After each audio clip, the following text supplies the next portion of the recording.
शादी की उस रात जब हर लड़की अपने नए सपनों के साथ ससुराल की दहलीज पार करती है, चेतना ने अपने सपनों को ही पीछे छोड़ दिया था। ढोल की आवाजें, हंसी खुशी से भरा आंगन, रिश्तेदारों की भीड़, सब कुछ वैसा ही था जैसा होना चाहिए।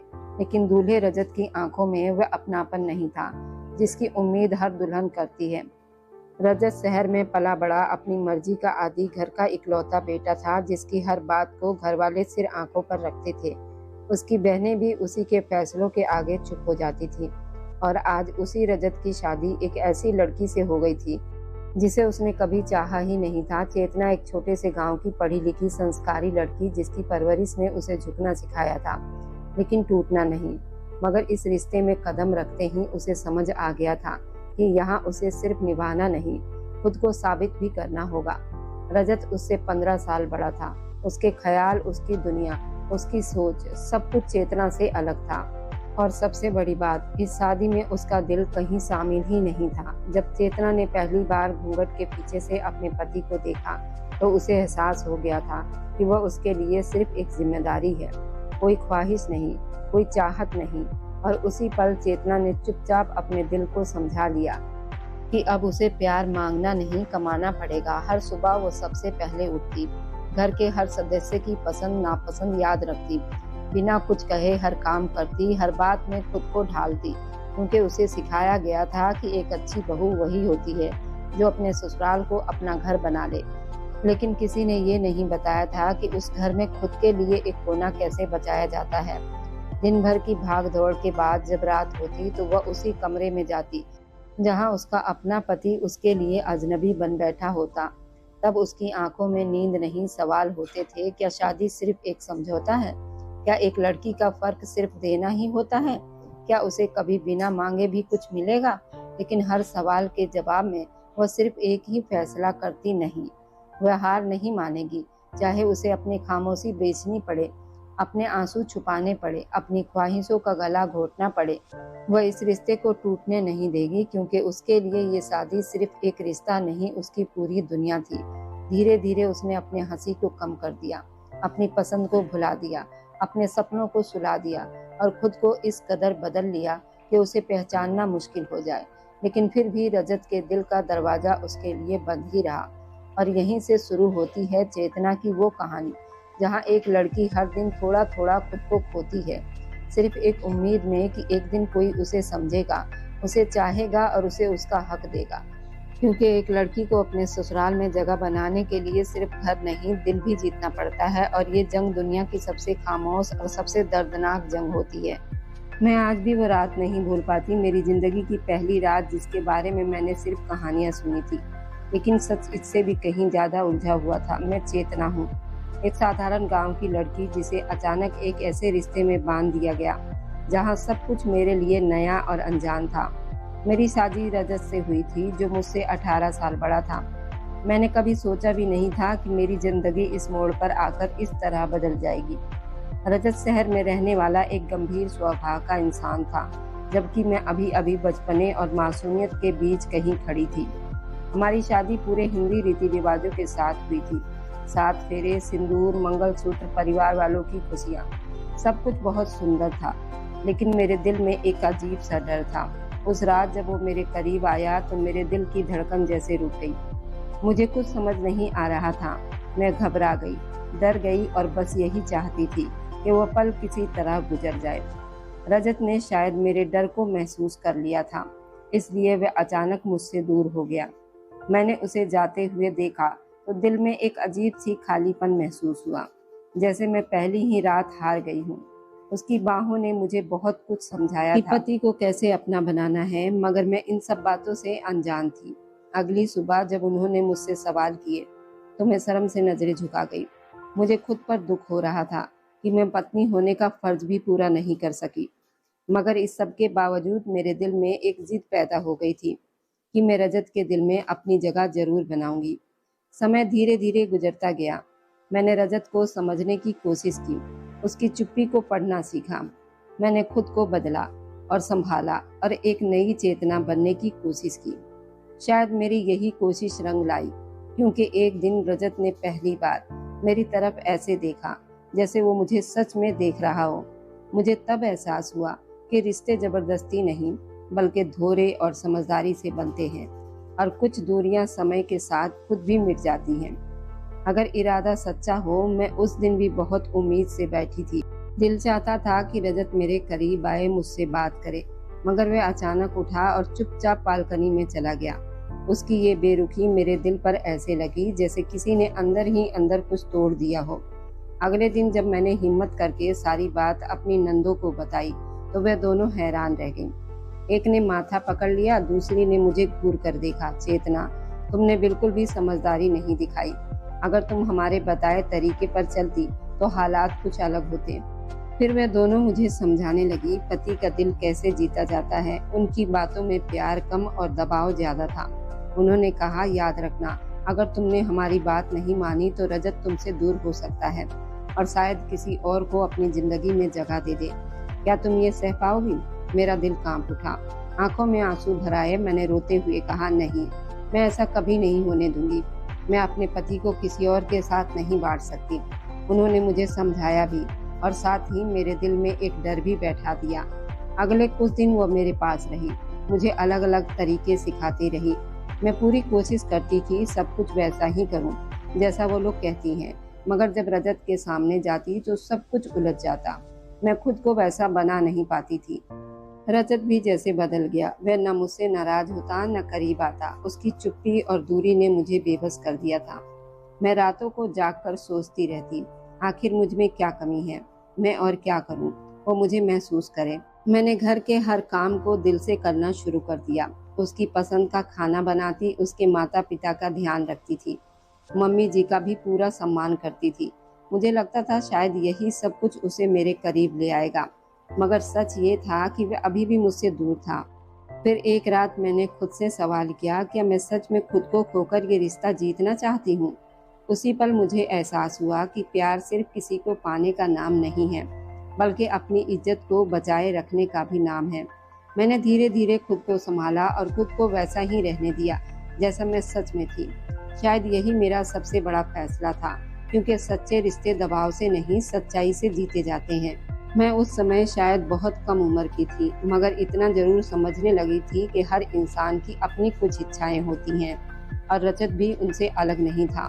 वह कभी खुलकर कुछ कहता ही नहीं था, मगर उसकी चुप्पी में छिपी बेचैनी में महसूस कर सकती थी। शायद वो मेरे बचपने का ख्याल करता था या फिर खुद किसी उलझन में था। फिर एक दिन उसने अचानक मेरा कॉलेज में एडमिशन करवा दिया। शुरुआत में मुझे हैरानी हुई, मगर धीरे धीरे मेरे सामने एक नई दुनिया खुलने लगी। वहाँ की लड़कियाँ, उनकी बातें, उनका रहन सहन, सब कुछ मेरे लिए नया था। मैंने 6-7 महीनों में बहुत कुछ सीख लिया था। मेरी सहेलियाँ अपने रिश्ते और खुशियों के बारे में बातें करती और मैं चुपचाप उन्हें सुनती रहती थी। मैं मन ही मन सोचती थी कि मेरा तो पति है, मुझे किसी और की क्या जरूरत है। हाँ, मैं ये सब अपने पति के साथ जरूर बेहतर बना सकती हूँ। उसी सोच के साथ एक दिन मैंने फैसला किया कि अब मैं रजत को समझने और उसके करीब आने की पूरी कोशिश करूंगी। मगर जब मैं उस दिन घर पहुंची तो दरअसल ही बदल चुका था। रजत अकेला नहीं था, उसके साथ एक और लड़की भी थी। मेरी नज़र उस पर टिक गई और दिल में एक अनजाना दर्द उठा, मगर मैंने हिम्मत करके उससे पूछ ही लिया कि ये कौन है। रजत ने बहुत शांत होकर कहा कि वह उसकी बिजनेस पार्टनर रूपाली है। मुश्किल समय में उसने उसका साथ दिया है और अभी कुछ दिनों के लिए हमारे घर रहेगी, क्योंकि उसके घर में समस्या हो गई थी। मैं चुपचाप उसकी बातें सुन रही थी, मगर उस पर मुझे पहली बार गहराई से एहसास हुआ कि रिश्ते सिर्फ नया या साथ रहने से नहीं बनते, बल्कि दिलों के करीब होने से बनते हैं। और शायद हमारे बीच वह अपनापन अभी तक कहीं खोया हुआ था। आखिर में मैंने खुद से यही कहा कि अगर रिश्ता बचाना है तो पहले खुद को समझना होगा, वरना दूरियां चुपचाप बढ़ती जाती हैं। रजत ने मुझसे कहा कि रूपाली के रहने के लिए कमरा तैयार कर दो।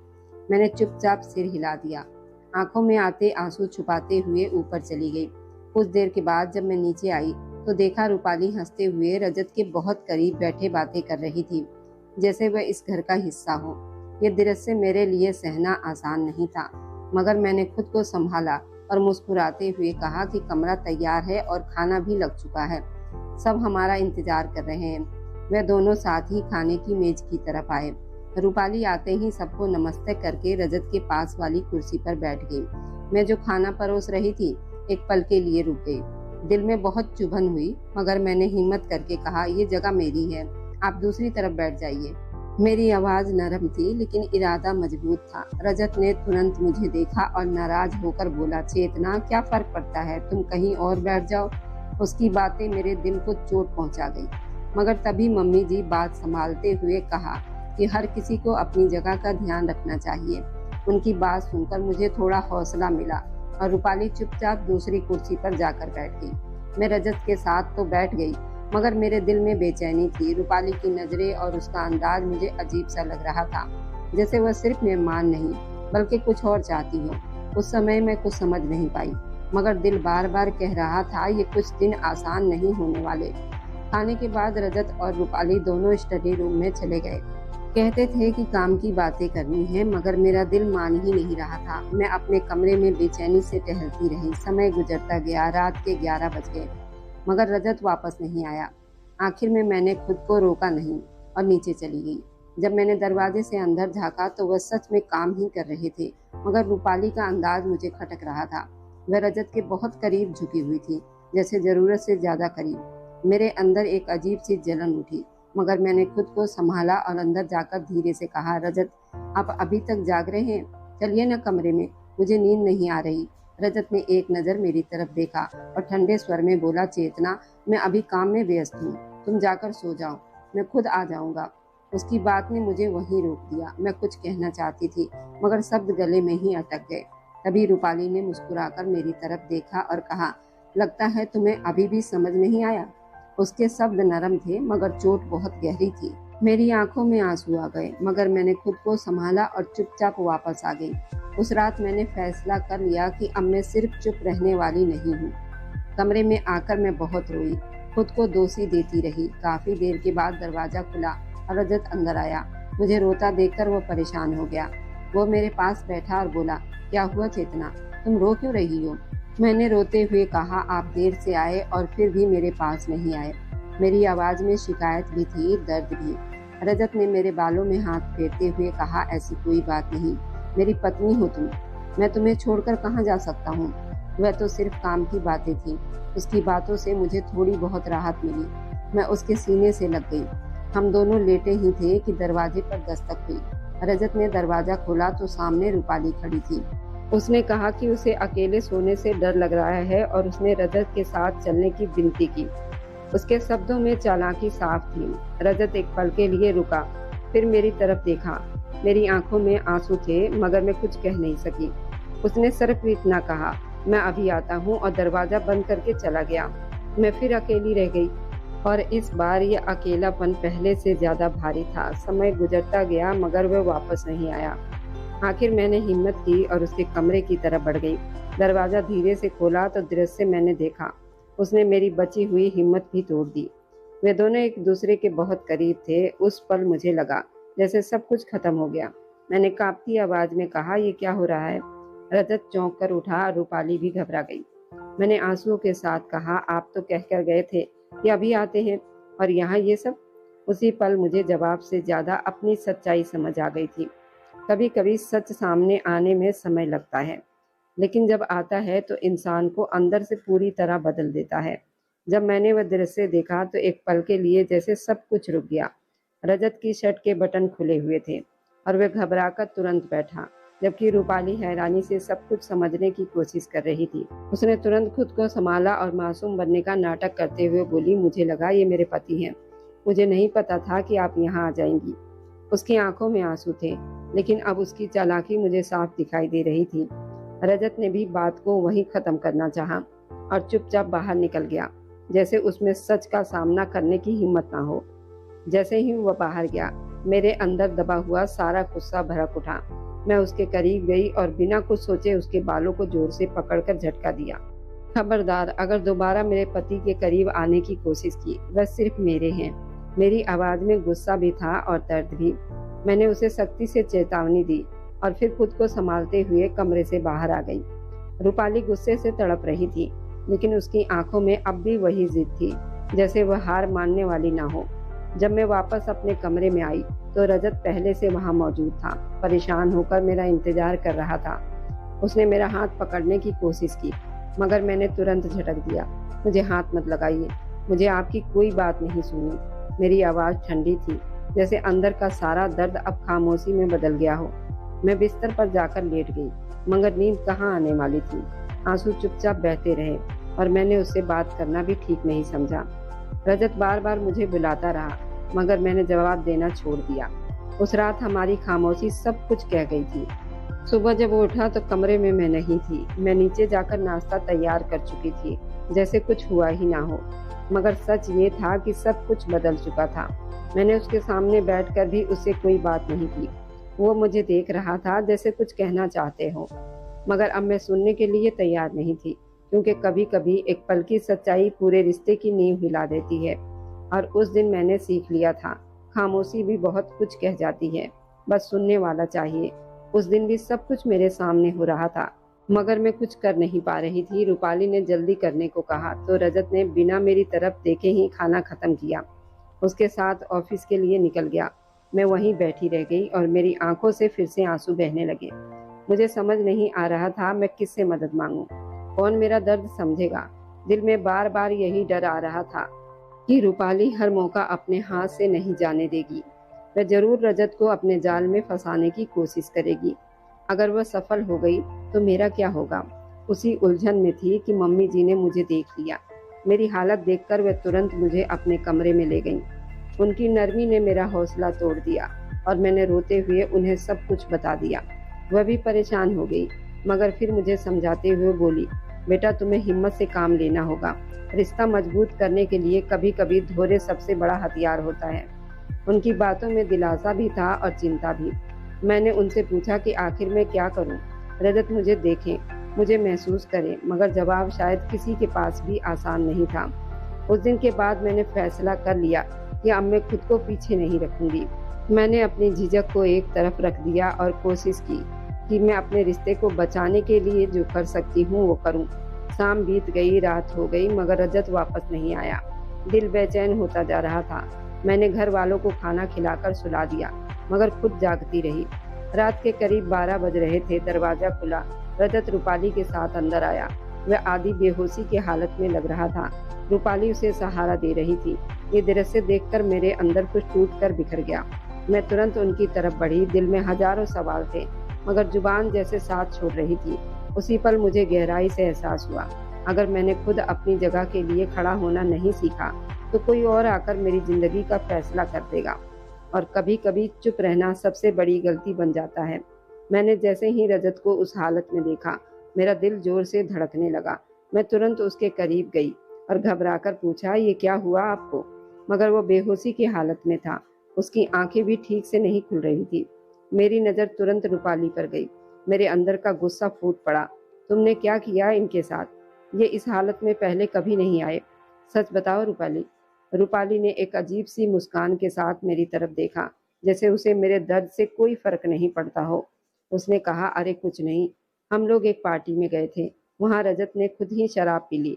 और तुम तो जानती हो ऐसे में किसी को होश कहाँ रहता है। उसके बोलने का तरीका ताना मारने जैसा था और उसकी आंखों में अजीब घमंड दिखाई दे रहा था। फिर वह थोड़ा झुककर बोली, वैसे उन्होंने तो मुझसे अपने प्यार का इजहार भी किया है, देखना चाहोगी? मैंने तुरंत सिर हिलाकर मना कर दिया, नहीं, तुम झूठ बोल रही हो, मेरे रजत ऐसे नहीं है। मेरी आवाज़ टूट रही थी, मगर दिल फिर भी यकीन करने को तैयार नहीं था। तभी उसने मुझे एक वीडियो दिखाया जिसमें रजत साफ तौर पर होश में नहीं था, मगर दृश्य ऐसा था, मेरे दिल के टुकड़े हो गए। मेरी हिम्मत जवाब दे गई, हाथ ढीले पड़ गए और मैं जैसे वहीं टूट गई। रूपाली जोर से हंस पड़ी। अब भी कुछ कहना है या सच मान लोगी? उसके सब तीर की तरह मेरे दिल में लगे। मैंने मुश्किल से खुद को संभाला। रजत को उसके सहारे से अलग करके अपने कमरे की तरफ ले गई।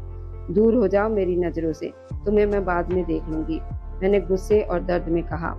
उस रात मेरे अंदर सब कुछ टूट चुका था, मगर कहीं न कहीं एक एहसास भी जाग गया था। ये सब उतना सीधा नहीं है जितना दिखाया जा रहा है। कभी कभी सच को झूठ के पर्दे में इस तरह छुपाया जाता है कि इंसान अपनी ही सच्चाई पर शक करने लगता है। और मैं उस रात उसी दर्द और शक के बीच खड़ी थी। उस पल मुझे लगा था कि शायद मैं सब कुछ छोड़कर चली जाऊंगी, मगर न जाने कहां से हिम्मत आ गई थी। मैंने रजत को उस हालत में भी खुद से दूर नहीं होने दिया और उसे अपने कमरे में ले आई। रूपाली के चेहरे पर साफ नाराजगी दिखाई दे रही थी, जैसे उसकी योजना असफल हो गई हो। उसकी आंखों में अजीब गुस्सा और जिद थी, जैसे वह अब किसी भी हद तक जाने को तैयार हो। अगले दिन हमें एक दावत में जाना था, जहां घर के सभी लोग मौजूद थे। रजत ने फोन करके बताया कि वो समय पर नहीं पहुंच सकेगा, मगर रात तक आएगा। मैंने उसकी बात मान ली, मगर दिल के अंदर बेचैनी खत्म होने का नाम ही नहीं ले रही थी। समय गुजरता गया, रात गहरी होती गई, मगर रजत नहीं आया। मेरी नंद ने मुझे दिलासा देने की कोशिश की, मगर मैं जानती थी कि बात इतनी आसान नहीं। मैंने घबराहट में कहा, आप नहीं जानती उस लड़की को, वह कुछ भी कर सकती है। मेरी आवाज में डर साफ सुनाई दे रहा था। मैं वहां बैठी रही, दिल में अजीब सी घुटन लिए, और बार बार यही सोचती रही कि आखिर रजत कहाँ है और किस हाल में है। मुझे अपने दिल की धड़कनें तक सुनाई दे रही थी, जैसे कोई खतरा बहुत करीब आ रहा हो। दूसरी तरफ रूपाली अपने ही जाल बुन रही थी। उसने मौका देखकर रजत को अपने करीब करने की कोशिश की, उसकी कमजोरी का फायदा उठाया, मगर शायद वह ये भूल गई थी, कुछ रिश्ते सिर्फ समय और धोखे से नहीं टूटते। उस रात मुझे पहली बार अपने रिश्ते की असली परीक्षा का एहसास हुआ कि प्यार सिर्फ बातें करने से नहीं, बल्कि मुश्किल समय में मजबूती से खड़े रहने से पहचाना जाता है। मुझे उस रात का हर पल आज भी याद है, जैसे समय वहीं रुक गया हो। जब हम सब अचानक उस कमरे में पहुंचे, तो सामने का दृश्य देखकर जैसे जमीन मेरे पैरों तले से निकल गई।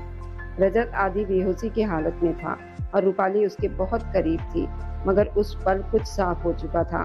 जैसे ही दरवाजा खुला, रूपाली तुरंत पीछे हट गई और खुद को संभालने लगी। उसके चेहरे पर घबराहट साफ दिखाई दे रही थी। वह तुरंत सफाई देने लगी, मैंने कुछ नहीं किया, ये खुद मेरे करीब आए थे। उसकी आवाज कांप रही थी, मगर उसके शब्दों में सच्चाई नहीं थी। रजत की बहन आगे बढ़ी और उसने गुस्से में आकर रूपाली को जोर से पकड़ लिया। हम अपने भाई को अच्छी तरह जानते हैं, तुम यहाँ क्यों आई थी? अब सब समझ आ गया है। कमरे का माहौल अचानक बहुत भारी हो गया। हर कोई गुस्से और सदमे में था। मम्मी जी और पापा जी ये सब देखकर सहन नहीं कर पाए और बाहर चले गए, जबकि मैं वहीं खड़ी सब कुछ देख रही थी, जैसे पत्थर की मूरत बन गई हूँ। मेरी आंखों में आंसू थे, मगर आवाज जैसे कहीं खो गई थी। रजत की बहन ने उसके चेहरे पर पानी डाला ताकि उसे होश आए, और जब वह अचानक उठा तो हैरानी से बोला, ये क्या हो रहा है? आप सब यहाँ क्यों? उसकी अनजान हालत ने मेरे दिल को और भी भारी कर दिया, क्योंकि अब मुझे समझ आ चुका था सच क्या है और झूठ क्या है। उस पल मैंने गहरी सांस ली और खुद से वादा किया कि अब मैं अपने रिश्ते को किसी के धोखे का शिकार नहीं होने दूंगी, क्योंकि कभी कभी सच सामने आने के लिए एक कठिन पल जरूरी होता है। और उस रात वह पल आ चुका था। वह अचानक होश में आते ही पीछे हट गया, जैसे उसे खुद समझ नहीं आ रहा हो कि वो कहाँ है और किस हालत में है। उसकी नज़र जैसे ही मुझ पर पड़ी, उसके चेहरे का रंग बदल गया। तुम यहाँ क्या कर रही हो? उसने घबराहट और हैरानी से कहा, मगर अगले ही पल जब उसने चारों तरफ सबको देखा, तो सच्चाई उसे धीरे धीरे समझ आने लगी। वह जल्दी से खड़ा हुआ और मेरी तरफ बढ़ा, जैसे सफाई देना चाहता हो, मगर मैंने तुरंत पीछे हटना शुरू कर दिया। मेरी आंखों में आंसू थे, मगर उनमें अब दर्द के साथ गुस्सा भी शामिल हो चुका था। मुझे आपसे नफरत है, आप ऐसा कैसे कर सकते हैं मेरे साथ? मेरी आवाज कांप रही थी। आप हमेशा कहते थे कि मैं नासमझ हूँ। मेरे शब्द उस पर चोट कर रहे थे। वह कुछ कहना चाहता था, मगर मेरे सब्र की सीमा खत्म हो चुकी थी। मैंने एक पल में अपना हाथ उठाया और उसके गाल पर जोर से थप्पड़ मार दिया। वह वहीं खड़ा रह गया और मैं बिना उसकी एक और बात सुने अपने कमरे की तरफ चली गई। घर में हंगामा मच चुका था। उसकी बहनों ने रूपाली को सख्ती से घर से बाहर निकाल दिया। उसकी चीखें और सफाइयां बेकार रही, क्योंकि अब सब कुछ साफ हो चुका था। नीचे हॉल में रजत सिर झुकाए बैठा था, जैसे उसमें किसी की आंखों में देखने की हिम्मत भी नहीं बची हो। उसके पापा जी आगे बढ़े और गुस्से में उसके गाल पर एक और थप्पड़ मार दिया। हमें शर्म आ रही है तुम्हें अपना बेटा कहते हुए। उनकी आवाज में दुख और गुस्सा दोनों थे। मम्मी जी की आंखों में आंसू थे। हमने तुम्हें ये नहीं सिखाया था कि किसी की जिंदगी बर्बाद करो? ये कहकर वे दोनों अपने कमरे में चले गए। रजत वहीं अकेला बैठा रह गया, सिर झुकाए खुद से सवाल करता हुआ कि आखिर उसने क्या खो दिया। और मैं अपने कमरे में बैठकर बस यही सोच रही थी कि कभी कभी एक पल की गलती पूरी जिंदगी की सच्चाई बदल देती है। मैं उस रात के बाद खुद से बार बार यही सवाल करती रही, आखिर रजत ने ऐसा होने ही क्यों दिया? अगर वह चाहता तो रूपाली को अपने करीब आने से रोक सकता था। अगर वह होश में रहता तो शायद यह सब नहीं होता, मगर सब सोचने से क्या ही फायदा होना था। जो हो चुका था वो हो गया था। उसने मेरे दिल में एक ऐसी दरार डाल दी जो आसानी से भरने वाली नहीं थी। जब वो मेरे कमरे में आया तो मैं वहां नहीं थी। मैंने खुद को गेस्ट रूम में बंद कर लिया था। वह दरवाजा खटखटाता रहा, बार बार माफी मांगता रहा, अपनी बेगुनाही साबित करने की कोशिश करता रहा, मगर उस रात मैंने उसकी एक भी बात सुनना सही नहीं समझा। अंदर मैं रो रही थी और वह बाहर, मगर हमारे बीच अब सिर्फ दरवाजा नहीं बल्कि एक बड़ी दूरी खड़ी हो चुकी थी। सुबह जब मैं बाहर निकली तो वह तुरंत मेरे सामने आ गया। आंखों में बेचैनी लिए बोला, चेतना मेरी बात सुनो। मैंने कुछ नहीं किया। उसने मेरे साथ धोखा किया। वह सफाई दे रहा था, मगर मैं बिना रुके उसके पास से गुजर गई। अब उसके लिए मेरे पास समय नहीं था, जैसे उसके पास पहले मेरे लिए नहीं था। मैं सीधा नीचे आई और खुद को काम में व्यस्त कर लिया। नाश्ता बनाते हुए भी दिल भारी हो रहा था, मगर चेहरे पर खामोशी थी। नंद ने मुझे ध्यान से देखा, पूछा भी कि मैं ठीक हूँ या नहीं, और मैंने बस हाँ में सिर हिला दिया। कुछ बातें ऐसी होती हैं जो शब्दों में नहीं कही जाती। जब रजत भी नीचे आया तो वह सबसे नजरें चुराता रहा, जैसे खुद से भी नजरें मिलाने की हिम्मत न हो। उसी पल मैंने फैसला किया। मैंने पापा जी से कहा, मैं शॉपिंग पर जाना चाहती हूँ। शायद ये पहली बार था जब मैंने किसी से अपनी कोई इच्छा कही थी। वे तुरंत मान गए और मैंने उनके साथ चली गई। पूरा दिन बीत गया मगर मैं वापस नहीं आई, क्योंकि मैं सिर्फ शॉपिंग नहीं कर रही थी बल्कि खुद को नए तरीके से तलाश कर रही थी। जब शाम के बाद मैं वापस लौटी तो दरवाजे पर खड़े रजत की नजरें मुझ पर टिक गई, जैसे वो मुझे पहचानने की कोशिश कर रहा हो। मैं वही चेतना थी, मगर अब वैसी नहीं थी। मैंने अपने लंबे बाल कटवा दिए थे और खुद को एक नए रूप में ढाल दिया था। मेरे चेहरे पर अब मासूमियत के साथ आत्मविश्वास भी था, जो पहले कभी नहीं था। उस पल मैंने महसूस किया, कभी कभी टूटना जरूरी होता है ताकि इंसान खुद को फिर से जोड़ सके। और अब मैं वो पुरानी चेतना नहीं थी जो हर बात पर चुप रह जाए। मैं उस दिन खुद को आईने में देख रही थी, जैसे पहली बार खुद को पहचान रही हूँ। फेशियल के बाद मेरा चेहरा निखर गया, बालों का नया स्टाइल और साधारण मगर सुंदर कपड़े। सब कुछ बदल चुका था, मगर असली बदलाव मेरे अंदर आया था जब मैं घर लौटी तो रजत की नजरें मुझ पर टिक गई, जैसे वो मुझे समझने की कोशिश कर रहा हो। मगर मैंने उसकी तरफ देखना भी जरूरी नहीं समझा और सीधे आगे बढ़ गई। नंदे हल्की मुस्कान के साथ सबको नमस्ते कहकर जा चुकी थी। घर में एक अजीब सी खामोशी रह गई थी। उस रात भी मैं अपने कमरे में नहीं गई, बल्कि खुद को उससे दूर रखा। रजत शायद मुझे ढूंढता रहा, कभी रसोई की तरफ जाता, कभी दरवाजे पर रुक जाता, मगर मैंने हर रास्ता अपने लिए अलग कर लिया था। अगले दिनों मैंने खुद को पूरी तरह बदल लिया। मैं उसके सामने आती जरूर थी, मगर ऐसे जैसे वो मेरे लिए अब कोई मायने नहीं रखता हो। वो मुझे देखता रहता, शायद वो कुछ कहना चाहता था, मगर मैं चुपचाप उसके पास से गुजर जाती। उसकी आंखों में बेचैनी बढ़ती जा रही थी।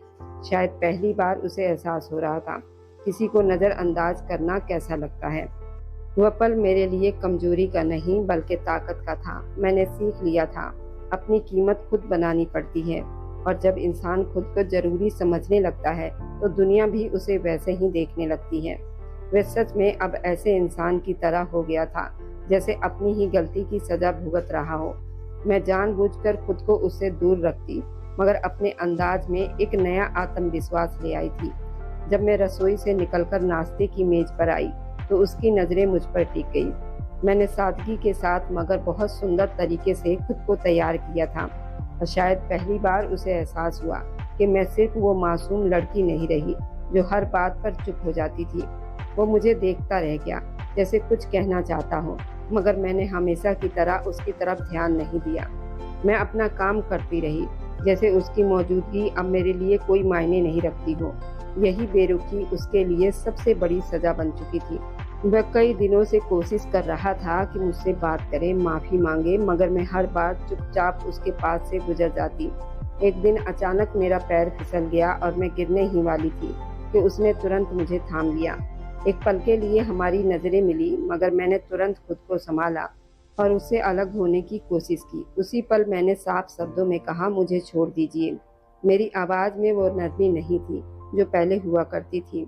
वह शायद कुछ और कहना चाहता था, मगर मैंने खुद को उसकी पकड़ से छुड़ा लिया। अब वो बेचैन रहने लगा था, हर जगह मुझे ढूंढता, हर पल मेरा इंतजार करता, मगर मैंने खुद को उसकी दुनिया से निकाल लिया था। एक दिन जब मैं घर पर नहीं थी तो वो बहुत परेशान हो गया।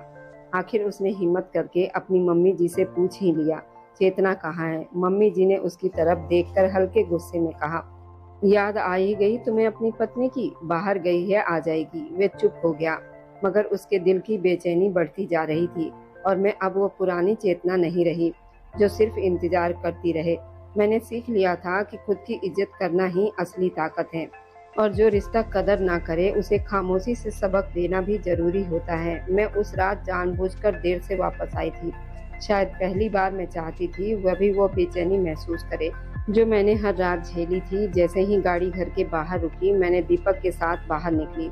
अंदर से रजत तुरंत बाहर आया। उसके चेहरे पर गुस्सा और बेचैनी साफ दिखाई दे रही थी। वह तेजी से मेरी तरफ बढ़ा और सख्त आवाज में बोला, कहाँ थी तुम? ना कॉल उठा रही थी, ना मैसेज का जवाब दे रही थी, और ये कौन है तुम्हारे साथ? मैंने एक पल के लिए भी उसकी तरफ देखना जरूरी नहीं समझा, बस सीधा जवाब दिया, आपसे मतलब? मेरी आवाज में वही ठंडापन था जो उसने मुझे दिया था। मेरे इस व्यवहार ने जैसे उसके सब्र का बांध तोड़ दिया। वह और ज्यादा गुस्से में आ गया। चेतना, तुम्हें कहा था ना कि किसी दूसरे लड़के के साथ बाहर मत जाया करो, वह दांत भींच कर बोला। उसकी बात सुनकर मेरे होठों पर हल्की सी मुस्कान आ गई। आपको याद है? मैंने उसकी आंखों में देखते हुए कहा, क्योंकि मुझे तो याद नहीं कि आपने मुझे कभी अपनी पत्नी समझा हो। फिर आपको मुझ पर हक किस बात का है? मेरे शब्द उस पर बिजली की तरह गिरे। दीपक चुपचाप एक तरफ खड़ा सब कुछ देख रहा था, मगर रजत की नजरें सिर्फ मुझ पर थी। मैंने बिना रुके आगे कहा, और हाँ, ये दीपक है मेरा दोस्त। मैं जहाँ चाहूँ जा सकती हूँ, जिसके साथ चाहूँ जा सकती हूँ। आपको जवाब देना जरूरी नहीं समझती। वह एक पल के लिए चुप रह गया, जैसे उसे यकीन ही नहीं हो रहा था ये वही चेतना है। उसने मेरा हाथ पकड़ लिया। ये क्या कर रही हो तुम? तुम्हें अपनी बातों का अंदाजा भी है? उसकी आवाज में गुस्से के साथ डर भी था। मैंने उसकी पकड़ से अपना हाथ छुड़ाया और सीधे उसकी आंखों में देखकर कहा, मैं वही कर रही हूँ जो मेरा दिल कर रहा है। और वैसे भी आपको तो रूपाली के साथ होना चाहिए था। कहीं आप उससे छुपकर तो नहीं आए, या वह भी आपके लिए जरूरी नहीं रही? मेरी बातों ने उसके अंदर की दीवार हिला दी थी। वह धीरे से बोला, मैं उससे कभी नहीं मिला और सुबह से तुम्हारा इंतजार ही कर रहा हूँ। उसकी आवाज में अब गुस्सा कम और बेबसी ज्यादा थी। मैं चुपचाप उसे देखती रही, क्योंकि अब शब्द नहीं एहसास बोल रहे थे। और उस पल उसे शायद पहली बार समझ आया था कि जिस दिल को वो नजरअंदाज करता रहा, वही दिल अब उससे दूर हो चुका था। मैंने उसकी आंखों में देखकर सब कुछ कह दिया था जो सालों से मेरे दिल में भरा हुआ था। आप भी तो रात रात भर घर से बाहर रहते थे। क्या कभी आपने मेरे कॉल उठाए? क्या कभी मेरे मैसेज का जवाब दिया? मेरी आवाज में दर्द भी था और ताना भी। जिस रात में आपका इंतजार करती रही, आप किसी और के साथ व्यस्त थे। ये कहते हुए मेरा दिल कांप रहा था, मगर मैंने खुद को कमजोर नहीं होने दिया। वह चुप खड़ा था, क्योंकि सच उसके पास भी कोई जवाब नहीं था। मैंने आगे कहा, जैसे आपने समय बिताया वैसे ही मैंने भी बिता लिया। आज मैं बाहर गई, अच्छा समय गुजारा, और हाँ, मुझे एहसास हुआ कि दुनिया वैसी नहीं जैसी मैं समझती थी। मेरे शब्द उसके दिल पर असर कर रहे थे, और मैं पहली बार देख रही थी कि वह सच मेरी बातों से टूट रहा है। वो मेरे करीब आया, शायद कुछ कहना चाहता था, मगर मैंने तुरंत खुद को उससे दूर कर लिया। कृपया करके अब आप वहीं जाइए जहां आपको होना चाहिए। मैं थक चुकी हूँ और मुझे शांति चाहिए। ये कहकर मैं अंदर चली गई और दरवाजा बंद कर लिया। कमरे में आकर मैं कुछ पल खुद को संभालती रही, फिर नहाने चली गई, क्योंकि मेरे अंदर का तूफान रुकने का नाम ही नहीं ले रहा था। पानी शायद मेरे आंसुओं को छुपा सकता था, मगर दिल का दर्द नहीं। अचानक बिजली चली गई। मैं जल्दी से बाहर निकली, एक तौलिया ओढ़े और कमरे में रखी मोमबत्ती जलाई। रोशनी बहुत हल्की थी, माहौल में अजीब सी खामोशी थी। तभी मुझे महसूस हुआ कोई मेरे पीछे खड़ा है। मैंने घबराकर पीछे देखा और रजत को अपने सामने पाया। मैं डर गई, मगर उसने तुरंत मुझे रोक लिया, जैसे वो मुझे जाने नहीं देना चाहता हो। उसकी आवाज में गहरा दर्द था। तुम मुझे इस तरह नजरअंदाज कैसे कर सकती हो? मैंने उसकी आंखों में देखा, वहाँ पछतावा भी था, बेचैनी भी, और शायद पहली बार सच्चे प्यार की झलक भी। उस पल मुझे एहसास हुआ, कई रिश्ते टूटने के बाद ही अपनी असली कीमत दिखाते हैं, मगर सवाल ये था, क्या हर टूटा हुआ रिश्ता दोबारा जुड़ सकता है? मैं उस पल को आज भी याद करती हूँ, जब वो अचानक मेरे सामने आकर खड़ा हुआ था। मैं हैरान थी और वो अपने जज्बातों पर काबू खो चुका था। उसकी बातों में एक अजीब जिद थी, तुम पर सिर्फ मेरा हक है, मगर अब उसके शब्द मुझे वैसे नहीं छू रहे थे जैसे पहले छूते थे। मैंने खुद को संभालते हुए सख्त आवाज में कहा, हक सिर्फ नाम का नहीं होता, उसे निभाना भी पड़ता है। मेरे ये शब्द उस पर गहरा असर छोड़ गए। वह कुछ पल चुप रहा, मगर उसकी आंखों में बेचैनी साफ दिखाई दे रही थी। जब उसने दीपक का नाम सुना तो जैसे उसके अंदर आग लग गई थी। वह गुस्से और जलन में उलझ गया, मगर उसे सच्चाई पता ही नहीं थी। मैंने साफ कहा, दीपक मेरा भाई है। ये सुनते ही जैसे उसके पैरों तले से जमीन खिसक गई। उसके चेहरे पर शर्म, हैरानी, पछतावा सब एक साथ आ गया। वह तुरंत पीछे हट गया, जैसे खुद से नजरें नहीं मिला पा रहा हो। मैंने गलत समझा। उसकी आवाज टूटी हुई थी। फिर पहली बार उसने सच्चे दिल से माफी मांगी। मुझसे गलती हो गई, मैं सच में शर्मिंदा हूँ। मैं उसे देखकर हल्का सा मुस्कुराई, क्योंकि सच ये था कि मैं उसे पहले ही माफ कर चुकी थी, मगर उसे अपनी गलती का एहसास दिलाना भी जरूरी था। मैंने धीरे से कहा, माफी मांगना आसान होता है, मगर भरोसा दोबारा बनाना बहुत मुश्किल। उस दिन के बाद वो बदलने लगा। कभी मेरे लिए छोटे छोटे तोहफे लाता, कभी मुझसे बातें करने की घंटों कोशिश करता, मगर मैंने जल्दी मानने का फैसला नहीं किया था। मैं अब वो पुरानी चेतना नहीं थी जो तुरंत मान जाए। मैंने उसे समझा दिया था, प्यार सिर्फ शब्दों से नहीं, व्यवहार से साबित होता है, और जो दिल टूट जाए उसे जोड़ने में समय लगता है। मगर अगर इरादा सच्चा हो तो मुश्किल चीजें भी आसान हो जाती हैं। मैंने उसकी आंखों में पहली बार सच्चा पछतावा देखा था, मगर मेरा दिल अब इतनी आसानी से मानने को तैयार नहीं था। वह रोज मेरे लिए कुछ न कुछ लाता, कभी फूल, कभी कपड़े, कभी छोटी सी चीज, मगर मैं सिर्फ देख कर रह जाती। अब मेरी खामोशी ही उसकी सबसे बड़ी सजा बन चुकी थी।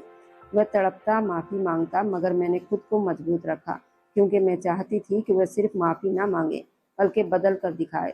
दिन गुजरते गए और उसका व्यवहार सच में बदलने लगा। वह अब घर जल्दी आने लगा, अपने माता पिता के साथ समय बिताता और सबसे बढ़कर मुझे सम्मान देने लगा। उसने कभी जबरदस्ती करीब आने की कोशिश नहीं की, बल्कि दूरी को स्वीकार किया। शायद उसे समझ आ गया था कि टूटा हुआ भरोसा सिर्फ समय और सच्चाई से ही वापस आता है। एक दिन वो मेरे पास आया, खाली हाथ मगर सच्चे इरादे के साथ। उसने धीरे से कहा, चेतना, मैं तुम्हें पाने के लिए नहीं, बल्कि तुम्हें खोने के डर से बदल रहा हूँ। अगर तुम फिर भी मुझे स्वीकार ना करो तो मैं कुछ नहीं कहूँगा, मगर मैं पूरी जिंदगी यही कोशिश करता रहूँगा, तुम्हें मुझ पर गर्व हो। उसके ये शब्द मेरे दिल को छूटे। मैंने पहली बार उसकी आंखों में वो प्यार देखा जो सिर्फ शरीर का नहीं, बल्कि दिल का भी था। मैंने धीरे से उसकी तरफ कदम बढ़ाया और कहा, रिश्ता सिर्फ शादी से नहीं बनता, उसे निभाना भी पड़ता है। अगर तुम सच में बदल चुके हो तो मैं भी तुम्हें एक मौका देने के लिए तैयार हूँ। वो पल हमारी कहानी की नई शुरुआत था। अब हम दोनों सीख चुके थे कि प्यार में सिर्फ चाहना काफी नहीं होता, बल्कि एक दूसरे की इज्जत, धैर्य, सच्चाई ही रिश्ते को हमेशा मजबूत बनाती है। और अब जाते जाते बस दिल से एक छोटी सी गुजारिश है, आप जहाँ कहीं से भी मेरी वीडियो देख रहे हैं, कमेंट में अपने शहर और राज्य का नाम जरूर लिखिए। आपके कमेंट मेरे लिए किसी अनमोल तोहफे से कम नहीं होते। और जो लोग अपना कीमती समय देकर मेरी कहानियों को देखते और लाइक शेयर करते हैं, उन सबका मैं दिल से धन्यवाद करती हूँ। अगर आज की कहानी ने आपके दिल को छुआ हो तो वीडियो को लाइक करें और अपने दोस्तों तक जरूर पहुँचाएं। और हमारे इस छोटे से परिवार का हिस्सा बनने के लिए चैनल को सब्सक्राइब करना ना भूलें, क्योंकि आपका हर सब्सक्राइब मेरे लिए आपका प्यार और भरोसा है। फिर मिलेंगे एक नई भावनाओं से भरी कहानी के साथ। तब तक खुश रहिए, स्वस्थ रहिए, मुस्कुराते रहिए।